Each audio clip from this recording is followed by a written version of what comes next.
Good afternoon, everybody. This is Richard Margesson from Free the Tree Limited, Waiheke Island's premier biosecurity service. And we're here with my team on one of the properties that belong to a private client. And since mid-March, we've been controlling a huge moth plant infestation all along this coastline and up, as you can see, into this young pohutakawa tree. And I'm just thrilled to bring back Mara behind the camera and Kande and our newest team member, Pachu, welcome, first time on site, to show what really good pest plant control looks like.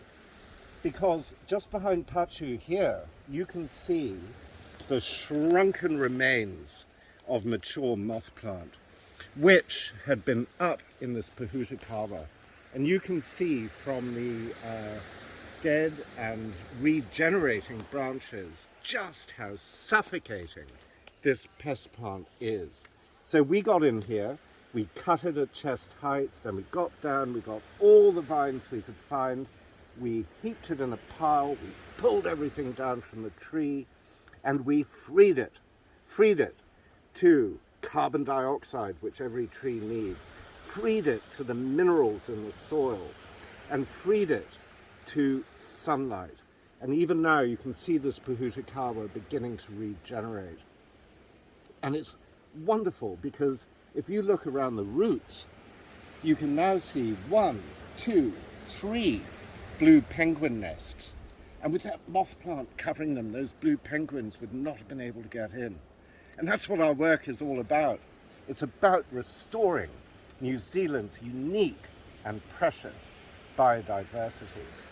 Now, you know, I'm not an expert on this stuff. I'm learning as much as my team is learning.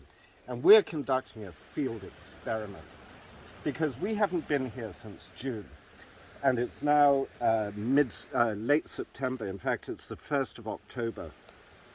Now, this entire area was just a mass of little moth plant seedlings. And that's to be expected because inside the soil is a seed bank. And with moth plant, that seed bank will continue to germinate for 5 to 7 years. That's why we always say, if you miss one season and allow those pods to spread their seeds, you've got 5 to 7 years control work ahead of you. So the aim is to disrupt the seeding cycle.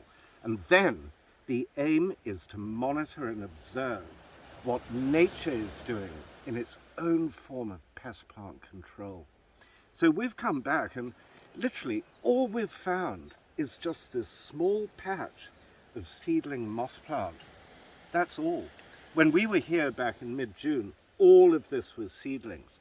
But nature does its own pest plant control if you just allow Mother Nature the room and time to do it. So what's happened here is the kikuyu grass and other vegetation has flowed down the hillside and it's swamped all those little baby moth plants, you know. These are moth plant seedlings. They need sunlight. They need that carbon dioxide too. And all of it's competing. So what we're doing is we're giving Mother Nature time to do her own form of pest plant control. How cool is that, eh? All right, now our field trial, we're going to come back here once a month. And I've taken this rock and I've just put it here right on the edge of where I can see some moth plant. And the crew were asking, the team was asking, which one is going to win? Is the moth plant going to come up first? Or is the kikuyu grass and other vegetation going to continue to flow down and actually suppress the suffocators, suppress the stranglers? Ooh, I can't wait. I literally can't wait to find out. And while I have that anticipation and expectation, I am genuinely so proud of my team, you know, because they have worked incredibly hard and they've been so thorough and so diligent. So thank you guys very, very much. You know, this is, for me, gold standard work, and I'm just thrilled to bits to be a part of this natural process and to give Mother Nature that helping hand.